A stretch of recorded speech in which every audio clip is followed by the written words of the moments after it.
next பார்த்தோம் அப்படின்னா நம்ம பார்க்க போற டாபிக் வந்து switch statement.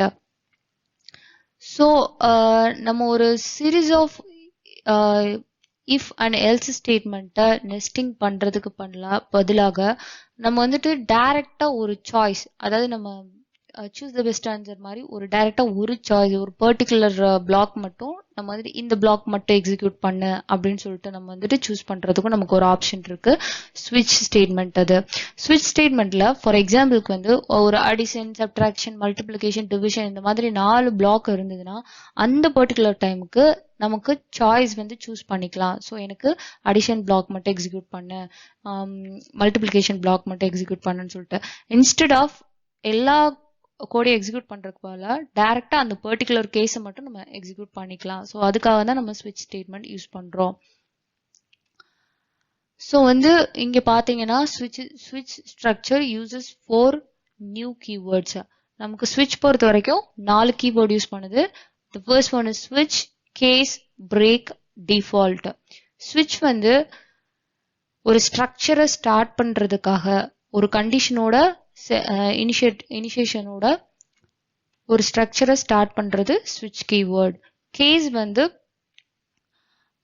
நம்ம வந்து கொடுக்குற இன்புட் இருக்கு இல்லையா, ஸோ ஸ்விட்ச்ல கொடுக்குற இன்புட்டை பேஸ் பண்ணி பாசிபிள் வேல்யூஸை வந்து பேஸ் பண்ணி அந்த ஒரு பர்டிகுலர் கேஸ் மட்டும் எக்ஸிக்யூட் ஆகும், அது வந்து கேஸ்.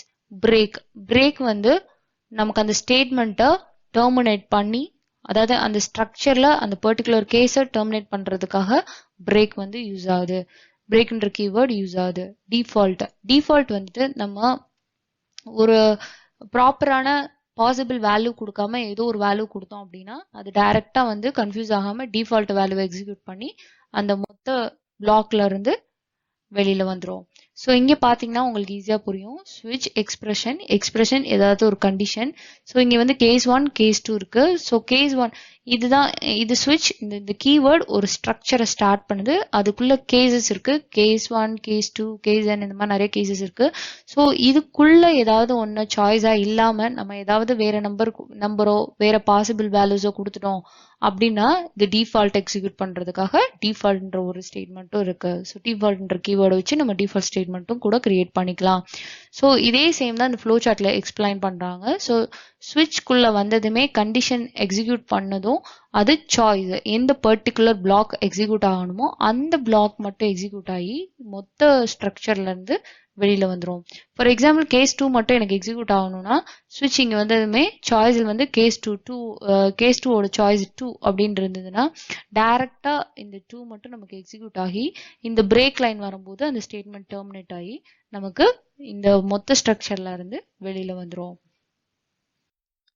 ஸோ இதுக்கு ஒரு எக்ஸாம்பிள் இருக்கு. இந்த எக்ஸாம்பிள் வந்து நம்ம ரியல் டைம்ல பார்க்கலாம்.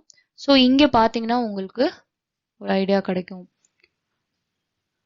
So int a equal to 10, b equal to 5, c. இங்க வந்து நம்ம அடிஷன் அண்ட் சப்ட்ராக்ஷன் ரெண்டு ஒர்க் மட்டும் பண்றது வந்து ஒரு சின்ன எக்ஸாம்பிள் கொடுத்துருக்கேன். இங்க வந்து n அப்படிங்கிறது இட்ஸ் லைக் அ கண்டிஷன், ஏன்னா நம்ம என்ன சாய்ஸா இருக்கும் அப்படிங்கறத கொடுக்க போறோம். ஸோ டிஃபால்ட்டா இங்க n ஈக்குவல் டு 1 கொடுத்துட்டேன். இங்க n ஈக்குவல் டு 1 கொடுத்தோம்னா நமக்கு கேஸ் 1 தான் நமக்கு எக்ஸிக்யூட் ஆகும். அதாவது c is equal to a plus b, a ஓட வேல்யூ 10, b ஓட வேல்யூ 5, ரெண்டையும் ஆட் பண்ணி ரிசல்ட் ஆஃப் அடிஷன்ல 15 அப்படின்னு சொல்லிட்டு நமக்கு ப்ரொடியூஸ் பண்ணும். ஏன்னா நம்ம டைரக்டா இங்க வந்துட்டு என்னோட வேல்யூ, அதாவது கண்டிஷன் வந்து 1 அப்படின்னு சொல்லிட்டு இங்க டைரக்டா இனிஷியலைஸ் பண்ணிருக்கோம், அதாவது யூசர் கிட்ட இருந்து கெட் பண்ணாம. அப்படின்னும் போது நமக்கு கேஸ் 1 தான் எக்ஸிக்யூட் ஆகும். ஸோ இதையே நம்ம இன்னொரு லைன் கூட பண்ணலாம். அது என்னன்னா வந்து யூசர் கிட்ட இருந்து இன்புட் வாங்குறது தான்.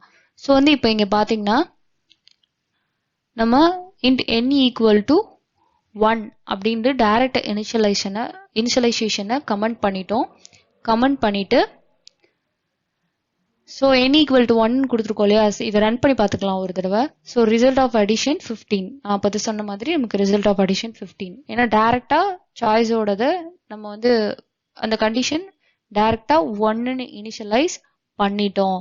ஸோ அப்படி பண்ணாம ரன் டைம்ல கூட நம்ம சாய்ஸஸ் சூஸ் பண்ணிக்கலாம் யூசர் கிட்ட இருந்து இன்புட் வாங்குறது மூலமா. ஸோ யூசர் கிட்ட இருந்து இன்புட் வாங்குறது எப்படின்னு நம்ம ப்ரீவியஸ் வீடியோல சொன்னோம். So convert dot to int 32 of console dot read line of, அதாவது கமாண்ட் ப்ராம்ப்ட்ல நம்ம கிட்ட டைரக்டா இன்புட்டை ரன் டைம்ல வாங்கிக்கிறோம். ஸோ அதுக்காக தான் இந்த லைன். ஸோ இந்த மூலமா நம்ம என்ன பண்ணலாம்னா டைரக்டா int n equal to 1 கொடுத்தா கேஸ் 1 மட்டும் தான் எக்ஸிக்யூட் ஆகும். ஆனா இது ரன் டைம்ல நம்ம 2 கொடுத்தோம்னா 2க்கு எக்ஸிக்யூட் ஆகும்.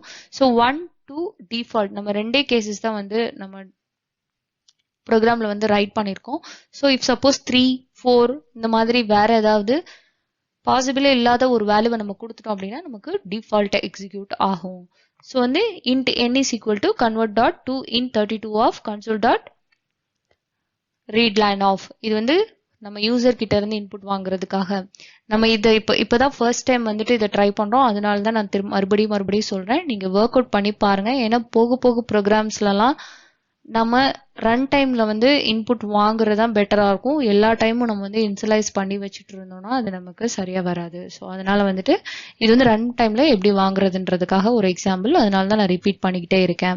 ஸோ ஓகேவா? ஸோ இப்போ கேஸ் 2 வந்து எப்படி ரன் பண்ணலாம் பார்க்கலாம். ஸ்டார்ட் கொடுத்துட்டோம், சேவ் கொடுத்துட்டு ஸ்டார்ட் பண்ணிக்கோங்க, அதாவது ரன் பண்ணிக்கோங்க.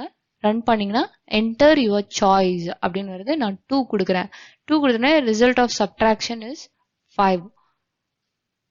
ஸோ வேல்யூவை சப்ட்ராக்ட் 10ல இருந்து 5 மைனஸ் பண்ணி 5 மட்டும் நமக்கு கொடுக்குது.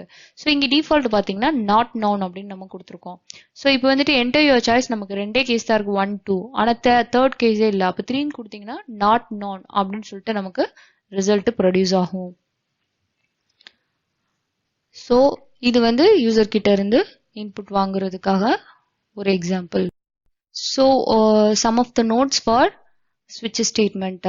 ஸ்விட்ச் ஸ்டேட்மெண்ட் நமக்கு இருக்க கோட்ஸை டைரக்டா வந்துட்டு எண்ட் ஆஃப் த கேஸ்க்கு வந்து அலோவ் பண்ணாது. நோ ஃபால் த்ரூ ரூல் அப்படிங்கிறத இது ஃபாலோ பண்ணும். ஸ்விட்ச் ஸ்டேட்மெண்ட்டோட governing type, the governing type of ஸ்விட்ச் ஸ்டேட்மெண்ட் அந்த ஸ்விட்சோட எக்ஸ்பிரஷனை வச்சுதான் வந்து எஸ்டாப்ளைஸ் பண்றாங்க. ஸ்விட்ச் ஸ்டேட்மெண்ட்க்கு டிஃபால்ட் கேஸ் இருக்கணும்ன்றது நெசசிட்டி கிடையாது. ஸ்விட்ச் கேஸ்ல டிஃபால்ட் கேஸ் இருக்கலாம், இல்லாமலும் இருக்கலாம், அது ஆப்ஷனல். ஸோ இல்லாத பட்சத்தில் நமக்கு எந்த ஒரு எரரும் அது ப்ரொடியூஸ் பண்ணாது. இஃப் ஸ்டேட்மெண்ட் நம்ம யூஸ் பண்ணும் பொழுது நமக்கு ஸ்விட்ச் ஸ்ட்ரக்சர் தேவைப்படாது. ஸோ வந்து நமக்கு இஃப் ஸ்டேட்மெண்ட் வந்து ப்ராப்பராக யூஸ் பண்ண தெரிஞ்சதுன்னா நம்ம ஸ்விட்ச் ஸ்ட்ரக்சர் யூஸ் பண்ண வேண்டிய அவசியம் கிடையாது. ஸோ இஃப் ஸ்டேட்மெண்ட் மூலமாவே அந்த ஒர்க்கை நம்ம வந்துட்டு எஸ்டாப்ளைஸ் பண்ணிக்கலாம். இன்ஸ்டெட் ஆஃப் யூசிங் ஸ்விட்ச் ஸ்ட்ரக்சர் நம்ம இஃப் ஸ்டேட்மெண்ட் மூலமா அதை அச்சீவ் பண்ணிக்கலாம்.